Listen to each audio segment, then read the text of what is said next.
Mercoledì 6 settembre, San Zaccaria, profeta. È il 249esimo giorno dall'inizio dell'anno, ne mancano 116 al termine.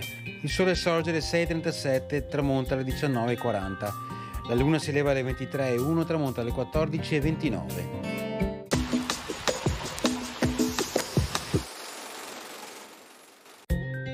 La flotta veneziana, comandata dal doge Pietro Orseolo II, arriva davanti il porto di Bari, dove i bizantini sono assediati dai saraceni fin dal mese di aprile. I veneziani forzano il blocco, riforniscono la città stremata dalla fame e dopo una battaglia di 3 giorni al largo del porto costringono alla fuga i saraceni.